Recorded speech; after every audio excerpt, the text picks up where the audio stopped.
Para nuestra siguiente presentación, nos gustaría darle la bienvenida al Dr. Carlos Romo, que hablará acerca de los neurofibromas cutáneos y el estado de los tratamientos actuales en los ensayos clínicos. El Dr. Romo es profesor adjunto de Neurología, Oncología y Medicina en la Facultad de Medicina de la Universidad Johns Hopkins, médico adjunto en el Centro Integral de Neurofibromatosis de Johns Hopkins y director de investigación clínica del Programa de Aceleración Terapéutica de la Neurofibromatosis. Bienvenido, Dr. Romo. Thanks, Patrice, for that introduction, and thanks to CTF for the invitation. I'm really honored to be part of this amazing panel of people. Buenos días a todos. Mi nombre es Carlos Romo. Yo soy un neurooncólogo acá en Hopkins y mi principal área de investigación y de trabajo con pacientes es en neurofibromatosis tipo 1. También veo pacientes con neurofibromatosis tipo 2 y schwannomatosis. Pero el día de hoy me invitaron a platicar con ustedes sobre neurofibromas cutáneos en personas que tienen neurofibromatosis tipo 1. No tengo ningún conflicto financiero que reportar, pero vamos a hablar sobre el uso no aprobado de algunos medicamentos. Como ustedes bien saben, en neurofibromatosis tipo 1 hay una gran variedad de manifestaciones que prácticamente afectan todos los órganos y sistemas del cuerpo.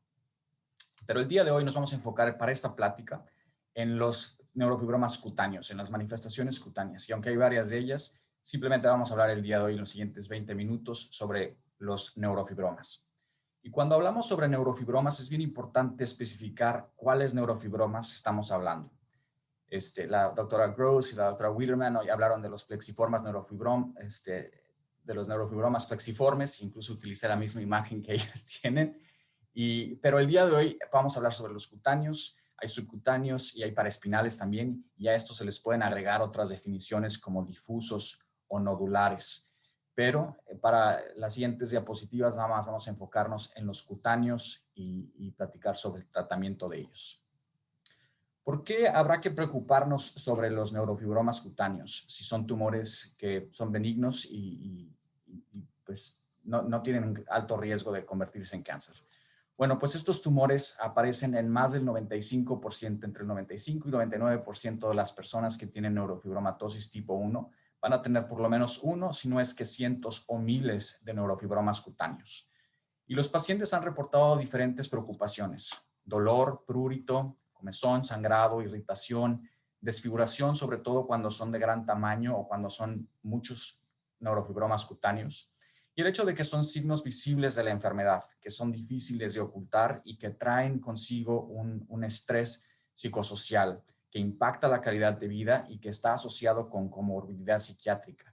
Se dice que hasta un 50% de los pacientes, si no es que más, tienen algún nivel de depresión relacionado con los neurofibromas cutáneos. En un estudio que se llevó a cabo en el 2006, un grupo de hombres y mujeres, 128 mujeres y 39 hombres fueron evaluados utilizando unas herramientas para evaluar su calidad de vida. Se utilizó Skindex, que es un cuestionario con 29 preguntas, para ver si los neurofibromas cutáneos tendrán algún impacto en tres grandes categorías o aspectos de su vida: en el aspecto emocional, en el aspecto sintomático y en el aspecto funcional del día a día. Y como pueden ver aquí, entre más alto sea el puntaje, es mayor el impacto que tienen estos neurofibromas en la calidad de vida de los pacientes. Podemos observar que las mujeres tenían un poco más de problemas con el aspecto emocional y sintomático, pero en realidad son bastante similares. Y que los hombres tenían un poco más, esta diferencia no es significativa en la función del día a día con respecto a los neurofibromas cutáneos. Pero vemos que hay gran impacto en la calidad de vida a raíz simplemente de estos tumores. Este estudio también evaluó qué tanta era la relación entre la visibilidad de estos tumores y el impacto que tenían en estas tres categorías: emoción, síntomas o función. Y se utilizó un índice que se llama el índice Ablon, que evalúa la visibilidad de los tumores cutáneos. Entre leve, 1, y 3, severo, la visibilidad. Y pues lógicamente entre más visible había más impacto en el puntaje de Skindex, de qué tanto esto impactaba la vida de los pacientes. Entonces es un problema importante para estos pacientes y algo que debemos de tener en cuenta. Pero los neurofibromas cutáneos no están presentes desde el inicio de la vida. De hecho, solamente 5% o menos de los pequeños menores de 10 años tienen neurofibromas cutáneos que son visibles. Es de hecho entre la pubertad y la segunda y tercera década de la vida en la que vemos que hay un incremento mayor en el número y en el tamaño de los neurofibromas cutáneos. Y aunque no hay estudios de la historia natural de los neurofibromas cutáneos muy amplios y prospectivos o sistemáticos, creemos que estos tumores se estabilizan a partir de la edad de 40 años. Y como vemos en esta gráfica, hay pacientes que tienen una cantidad de entre 2 y 99 neurofibromas, pero hay mucha gente que tiene más de 100 neurofibromas y como les comentaba, a veces pueden ser miles. En un estudio sobre la historia natural de los neurofibromas cutáneos en un grupo relativamente pequeño de pacientes, se evaluaron tres grandes áreas del cuerpo, la espalda, el abdomen y las extremidades, para observar qué tantos neurofibromas tenía la gente y cómo estos evolucionaban. Y tuvieron la oportunidad de hacerlo a través de 8 años con algunos puntos intermedios en los que se contaron los números de neurofibromas en estas diferentes áreas del cuerpo. Y sobre todo en la espalda se vio una tendencia al crecimiento. No todos los pacientes tuvieron un incremento en el número de los neurofibromas cutáneos, pero esa era la tendencia en todas las áreas. Esta es una imagen de ese mismo proyecto en el que se puede observar cómo estos dos neurofibromas que están señalados con flechas crecieron a través de 8 años, cuando eran pequeñitos y prácticamente imperceptibles a la vista al inicio, crecieron significativamente y eran más visibles a los 8 años. Y pueden ver la calidad de la imagen es diferente, la iluminación es diferente, pero pueden ver que también pudo haber habido un cambio en la coloración de los neurofibromas. Pero de esta imagen otra cosa que me llama la atención es este neurofibroma que es mayor permaneció relativamente estable en esos 8 años. Entonces, esta cuestión sobre los neurofibromas quiescentes que frecuentemente observamos y que presentan un problema, un gran reto en el tratamiento. Cuando uno de estos neurofibromas es removido quirúrgicamente y tenemos la oportunidad de observarlo bajo el microscopio, vemos que en su histología se observan diferentes tipos de células. Las principales células son células fusiformes, compuestas por células de Schwann principalmente, que tienen estos núcleos con una espiral en muchos de los casos. Hay fibroblastos también que están presentes y mastocitos y otras células inflamatorias. También vemos capilares y, por supuesto, estructuras neuronales en algunos casos. También se pueden encontrar otras estructuras, otros anexos cutáneos como folículos pilosos, glándulas sudoríparas, glándulas sebáceas e incluso músculo en algunos de estos tumores. Y la morfología puede cambiar, histológicamente pueden tener diferentes patrones, como este patrón lamelar que vemos aquí, y en algunas ocasiones incluso se puede ver atipia o un bajo nivel de proliferación celular en estos neurofibromas cutáneos, que generalmente se deben a cambios reactivos o degenerativos. Pero en comparación, como la doctora Gross y la doctora Whitman estaban hablando, los plexiformes sí tienen ese riesgo de convertirse en sarcomas, en cánceres bastante agresivos, pero los neurofibromas cutáneos carecen ese potencial hacia la malignidad. Entonces, incluso cuando se ve atipia o un bajo nivel de proliferación, generalmente la preocupación que tenemos no es sobre ellos convirtiéndose en cáncer, pero sobre los síntomas y la desfiguración y los efectos emocionales que pueden tener. A nivel macroscópico hay diferentes tipos de neurofibromas y un paciente puede tener varios de estos tipos a la vez. Hay neurofibromas nacientes que generalmente no son visibles. Sabemos que existen porque los hemos observado utilizando ultrasonido o en cortes histológicos, pero generalmente son muy pequeños, están intradérmicos y no se alcanzan a ver. Cuando son planos, generalmente se alcanza a ver una depigmentación o hiperpigmentación de la piel, o a lo mejor alguna elevación de 1 o 2 milímetros, pero nada más. Y si siguen evolucionando, pueden llegar a ser sesiles o globulares en los que el domo del neurofibroma ya crece y es bastante visible y pueden llegar a tener bastantes centímetros en su base. El pedunculado es cuando hay un infundíbulo sobre el que cuelga el neurofibroma y se puede observar en esta imagen como el paciente tiene algunos de ellos y tiene algunas otras combinaciones con unos más pequeños y otros más grandes. Y la severidad es bastante variable también. La visibilidad de los neurofibromas cutáneos puede ser bastante variable, incluso en miembros de una misma familia, con gente que tiene 1 o 2 neurofibromas cutáneos y otros que tienen hasta miles. Y aquí vemos en la imagen de la derecha como hay algunos neurofibromas que son prácticamente invisibles y otros que van cambiando un poco de coloración hasta que son claramente visibles con la simple vista. Una de las consultas que generalmente observamos en la clínica, en el consultorio, es pacientes que vienen con problemas cutáneos y no están sospechando que puedan tener neurofibromatosis tipo 1. Y aparte de los diagnósticos diferenciales que tenemos que considerar, pues es schwannomas cutáneos que pueden ocurrir esporádicamente o en el caso de neurofibromatosis tipo 2, lipomas, verrugas vulgares, acrocordones. La semana pasada vi un paciente que tiene neurofibromatosis tipo 1 y 3 tumores fueron removidos, 2 eran neurofibromas cutáneos, pero el tercero fue un nevomelanocítico. Entonces, frecuentemente vemos pacientes en la consulta que nos mandan con 1, máximo 2 neurofibromas cutáneos, pero ningún otro síntoma o signo de neurofibromatosis, y sabemos que estos neurofibromas pueden ocurrir de manera espontánea afuera del contexto del síndrome neurofibromatosis 1. Hablando del tratamiento, bueno, pues hay un algoritmo en el que podemos pensar que adapté basado en este artículo recientemente publicado, en el que uno se puede preguntar si hay neurofibromas cutáneos, ¿el paciente tiene síntomas o no tiene síntomas? Si el paciente no reporta síntomas y no requiere de ningún tratamiento, bueno, pues podemos continuar con observación cada 6 a 12 meses, que es lo que generalmente hacemos en nuestra consulta.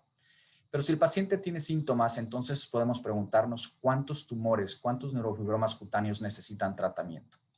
Si la respuesta es menos de 100, entonces preguntamos qué tamaño tienen, si son pequeños o más grandes. Podemos considerar escisión quirúrgica con cierre o cicatrización de primera intención, escisión modificada, y vamos a hablar un poco en más detalle de cada una de estas modalidades. O fotocoagulación con algún tipo de láser, por ejemplo. Si el número de neurofibromas cutáneos es mayor a 100, igualmente nos preguntamos qué tamaño tienen y podemos considerar otro tipo de láser como el dióxido de carbono o otra técnica llamada electrodesecación. Entonces, hablando un poco más en detalle sobre cada una de estas modalidades de remoción de los tumores, el más comúnmente aplicado y el que está más fácilmente disponible, aunque también puede ser un poco costoso y no siempre cubierto, los gastos siempre están cubiertos por las aseguradoras médicas, es el tratamiento con resección quirúrgica utilizando simplemente un bisturí. Y se pueden remover pocos neurofibromas o se pueden remover bastantes. En nuestra práctica, cuando se remueven 5 o menos, generalmente se utiliza anestesia local y el paciente es dado de alta con antibióticos tópicos y con analgésicos orales. Pero se han reportado megasesiones de tratamiento, por ejemplo, en este estudio italiano en el que un promedio de 330 tumores con un rango entre 100 y 560 fueron retirados en una sola sesión de manera quirúrgica. Por supuesto, se requiere anestesia general y el tratamiento de analgesia y de las heridas pues es un poco más complejo. Otro tratamiento quirúrgico, pero modificado un poco, es el uso de este tipo de navaja o rastrillo en el que el tumor se remueve. Generalmente se aplica cuando son pocos tumores y se puede utilizar anestesia local. Para este tipo de tratamiento hay doctores que... No, I think it says I have to change something to... Pueden utilizarse una cicatrización de primera intención o de segunda intención, utilizando suturas o dejando que la cicatrización ocurra espontáneamente en el postoperatorio inmediato utilizando algún químico hemostático. El tratamiento quirúrgico es particularmente útil cuando debemos tratar áreas sensibles en los que láseres o químicos no pueden ser utilizados. Por ejemplo, en los párpados o en áreas donde hay estructuras neurovasculares importantes como el cuello o en los pezones en hombres o mujeres. También el tratamiento quirúrgico es el preferido cuando queremos tratar neurofibromas de gran tamaño en los que las otras técnicas que voy a discutir realmente no son aplicables. Uno de los tratamientos que no están ampliamente disponibles, incluso aquí, por ejemplo, en Hopkins no lo practicamos, es el uso de electrodesecación, en el cual se utiliza este aparato, un HIFractor, y con ablación por radiofrecuencia se remueven y en muchas ocasiones se pueden remover cientos de tumores a la vez con buenos resultados cosméticos. Algunos de los pacientes desarrollan una cicatrización hipopigmentada. Entonces, en la gente que tiene una tez un poco más oscura, esto no es un resultado muy favorable, pero en algunos y en la mayoría de ellos es benéfico. Y como les comentaba, puede tratarse cientos, si no es que miles de neurofibromas en pocas sesiones. Cuando el tumor es un poco más grande y se desea utilizar la electrodesecación, el tumor puede ser incidido por esta especie de bisturí, se electrodeseca, la desecación ocurre dentro del tumor y el tumor después es removido a través de esa misma pequeña incisión para disminuir la recurrencia. Y generalmente el nivel de recurrencia es muy bajo. Otros tipos de tratamientos de radiofrecuencia y electrocirugía han sido utilizados, por ejemplo, en este paciente, y aunque la calidad de la imagen no es muy buena, se puede observar como en el día postoperatorio número 1, varias decenas de estos tumores fueron tratados y 6 meses después se consigue una apariencia estética bastante favorable, con también bajos niveles de recurrencia. La electrocirugía con una unidad monopolar puede ser un poco más accesible. Es un aparato que generalmente puede ser utilizado por cirujanos generales para otros procedimientos y utilizándose diferentes accesorios puede ocasionar necrosis térmica y los tumores pueden ser tratados de esta manera. La fotocoagulación con láser, como el láser CO2 o dióxido de carbono, actúa a través de vaporizando el agua intracelular y causando necrosis de esas células. Y como vemos en esta paciente, también se observan buenos resultados, aunque prácticamente en todos los casos se observa estas cicatrices hipopigmentadas que algunos de los pacientes no consideran muy favorables. Pero el riesgo de recurrencia es bajo y desafortunadamente estos láseres son costosos y el aparato no está disponible en muchos sitios. Y lo mismo se puede decir de otros tipos de láser, como el YAG laser, en el cual se pueden tratar tumores pequeños, de menos de 2 centímetros idealmente, y que causan necrosis térmica. Pero se pueden tratar varios tumores en una sola sesión. Y en este paciente, como podemos ver, se pueden utilizar técnicas complementarias, la resección a través de instrumentos quirúrgicos y láser complementariamente. En este pequeñísimo estudio con un paciente o dos se utilizaron 2 tipos de láseres, el YAG contra el dióxido de carbono, y se puede observar a través del tiempo, en el postoperatorio número 1, día postoperatorio número 4 y a las 6 semanas, la cicatrización de uno y otro láser. No es una conclusión definitiva, pero puede ser que el láser YAG tenga algún mejor resultado en este particular paciente contra el láser de dióxido de carbono. En cuanto a terapia farmacológica, se pueden categorizar en 2 grandes aspectos. La terapia farmacológica que está enfocada en tratar la parte inflamatoria de los neurofibromas y la parte también neoplástica de las células de Schwann. Entonces, hablando de la parte inflamatoria, se han enfocado en el tratamiento de mastocitos y también de otras células inflamatorias como leucocitos y macrófagos. Y medicamentos como ketotifeno se han utilizado para estabilizar los mastocitos y disminuir la cantidad de histamina que estos liberan y de serotonina y otros factores de crecimiento que generalmente aumentan el número de fibroblastos y de colágena que aumenta a su vez el volumen de los tumores. El ketotifeno, por ejemplo, no fue muy efectivo en disminuir el volumen de los tumores, pero ha sido utilizado con relativo éxito en disminuir el prurito, la comezón y a veces hasta el dolor un poco. Imiquimod-tópico, que trata de disminuir la reacción inflamatoria a través de los receptores TOL7 y 8, también ha sido utilizado, pero no ha habido gran beneficio con un tratamiento de 4 a 8 meses.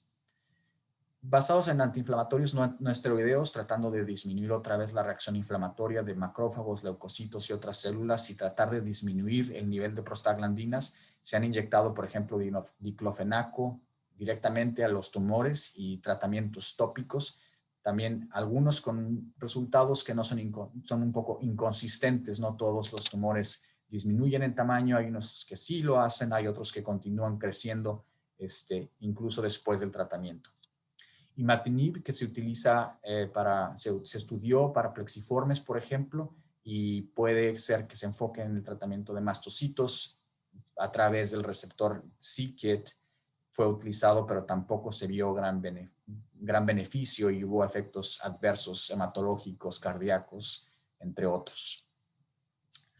Pero en cuanto al tratamiento farmacológico que está enfocado a la célula neoplástica de Schwann, se han utilizado varios medicamentos para tratar de activar y disminuir las cascadas del PIK pathway, de la cascada del PI3K y también del MAP pathway, que son importantes en el crecimiento y la evolución de estos tumores. Entonces se ha utilizado inhibidores de mTOR, inhibidores de MEK, y de VEGF también, y algunos en combinación.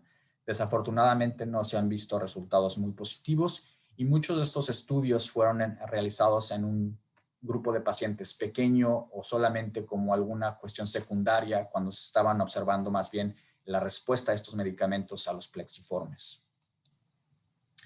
Pero hay que continuar con investigación clínica. Hay una gran necesidad de esto y a través del Neurofibromatosis Therapeutic Acceleration Program estamos implementando un estudio para investigar la historia natural de los neurofibromas cutáneos de manera prospectiva en un grupo de 500 pacientes y de una manera más sistemática utilizando una cámara 3D para capturar los neurofibromas y seguirlos a través del tiempo, de tal manera que podamos aprender qué pacientes desarrollan estos neurofibromas, qué áreas son más afectadas, cuándo se incrementa el volumen y el número de estos neurofibromas, la adolescencia, en el embarazo, en la pubertad, y encontrar esas ventanas en las que podemos aplicar un tratamiento efectivo.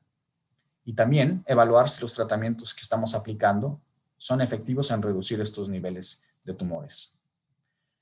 Modelos preclínicos en animales in vitro también son necesarios para estudiar estos medicamentos y estos tipos de tratamientos. Estamos estudiando modificadores genéticos que pudieran explicar esa gran variabilidad en el número y en el volumen de los tumores entre pacientes. Y también, aunque suena un poco increíble, aunque estos tratamientos de los que les he estado hablando, sobre todo los quirúrgicos, han estado disponibles por muchos años, la literatura es muy poca y no está bien organizada sobre los resultados de estos tratamientos. Entonces estamos estudiando el resultado de tratamientos estándares que están disponibles. Tratamientos preventivos con el uso de inhibidores de MEK como selumetinib, y que pueden ser tomados oralmente, o tópicos con otro tipo de inhibidores de MEK también son interesantes. Terapia fotodinámica utilizando un fotosensibilizador también es otra cosa que se está estudiando. Y terapia génica, que aunque está muy prematura, es una terapia bastante interesante. También a través de NTAP y en colaboración con el Massachusetts General Hospital se han estado evaluando otros tratamientos que ya son disponibles para tratar otras enfermedades cutáneas, pero tratando de aplicarlos para el tratamiento específico de los neurofibromas cutáneos. Y este es un estudio que va a empezar próximamente y esperamos que tenga resultados benéficos.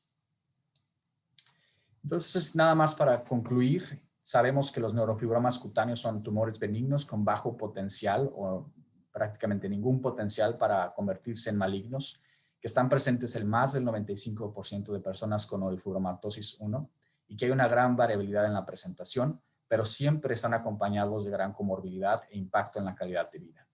Desafortunadamente no existen tratamientos estándares, incluso el mismo tumor puede ser tratado de diferente manera en diferentes hospitales.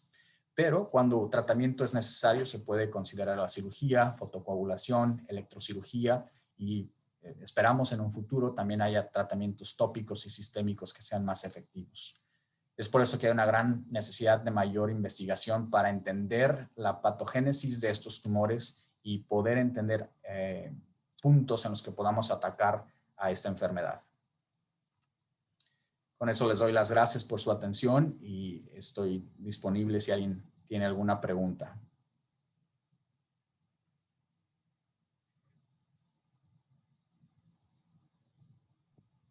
Gracias, doctor Romo. Interesante presentación. Estoy viendo a ver si hay alguna pregunta. No sé si usted las puede leer ahí. No he visto nada para usted todavía. Déjame ver. Sí, aquí. ¿Se la puedo leer o usted la lee? Si la Pregunta, puede doctor leer, Romo. se lo agradecería porque no Sí. las puedo ver. No se preocupe. Pregunta, doctor Romo. Gracias por la excelente charla. Soy Moisés Friesco, genetista de México. Mi pregunta es, ¿existe alguna asociación genotipo-fenotipo con los NF? Número, localización, edad de aparición. Gracias. Es muy pocas las relaciones genotipo con fenotipo que se han descubierto. Generalmente las microdeletions, las microdeleciones se relacionan con un fenotipo más severo, no solamente de neurofibromas cutáneos, pero también de otros tumores como los plexiformes. Pero el número de esa relación entre genotipo y fenotipo es muy baja. Aunque tenemos literalmente miles de tipos de mutaciones en el gen de NF1, esas relaciones no se entienden perfectamente. Y es por eso que estamos estudiando en el estudio de historia natural el tipo de mutaciones que los pacientes tienen y en el estudio utilizando modificadores, vamos a estudiar metiloma y otros aspectos que pudieran influir en el número de neurofibromas cutáneos y en el fenotipo en general en pacientes con esta condición. Gracias, doctor Romo. Hay una persona llamando desde el Perú preguntando que esta persona tiene neurofibromatosis y tiene 2 hijos pequeños. ¿Cuál es el chance de que tengan pocos o muchos neurofibromas? Esa es una gran pregunta también y desafortunadamente no tenemos ahora la información necesaria para poder prognosticar con gran nivel de acertación el número de fibromas o qué tan severa va a presentarse la enfermedad. Como les comentaba en algunas de las diapositivas, incluso miembros de una familia pueden tener una enfermedad muy leve, si pudiéramos llamarle leve, y otro con manifestaciones muy severas que incluso pueden tener tumores malignos. ¿Y qué causa esa diferencia entre un miembro de una familia y el otro? No lo sabemos todavía, pero es parte de la investigación que la comunidad de neurofibromatosis está investigando. Mil gracias, doctor. Tengo otra pregunta aquí. De acuerdo a lo expuesto, ¿se puede concluir que a la fecha que los MEK inhibitors como trametinib, que al estar tomando el medicamento no se inhibe la formación de neurofibromas cutáneos? Esa es una también muy buena pregunta, gracias. Es difícil porque muchas de las veces los inhibidores MEK están siendo utilizados para estudiar plexiformes, por ejemplo, y no necesariamente los cutáneos o otras manifestaciones como los gliomas, pueden ser ópticos o gliomas no ópticos, y los cutáneos no están siendo estudiados de manera sistemática. El otro problema que tenemos es que medir y cuantificar estos neurofibromas cutáneos es bien difícil. Se han utilizado varias técnicas para tratar de medirlos y calcular el volumen de los tumores, pero el éxito de estas medidas no es muy grande. Y el problema que tenemos es que como no sabemos qué pacientes van a desarrollar gran volumen de neurofibromas, no sabemos si el usar trametinib o alguno de los otros inhibidores MEK de manera temprana pudiera prevenirlos o no. Pero eso es una pregunta bien interesante que definitivamente merece mayor investigación. Y espero que sí. La doctora Gross y Wiedemann están estudiando selumetinib como manera preventiva. Creo que aquí tenemos otras preguntas y creo que tenemos tiempo. Doctor Romo, soy genetista Rayana, genetista del Brasil. Hay estudios acerca de relación epigenética y los neurofibromas, la aparición de neurofibromas. No hay no hay mucha literatura disponible, pero es parte de lo que estamos tratando de investigar y esperamos que en los próximos 3 o 4 años podamos publicar resultados sobre un estudio que va a evaluar también efectos epigenéticos que pudieran, esperamos, darnos alguna inclinación sobre qué tan maligno o benigno va a ser el curso de la enfermedad.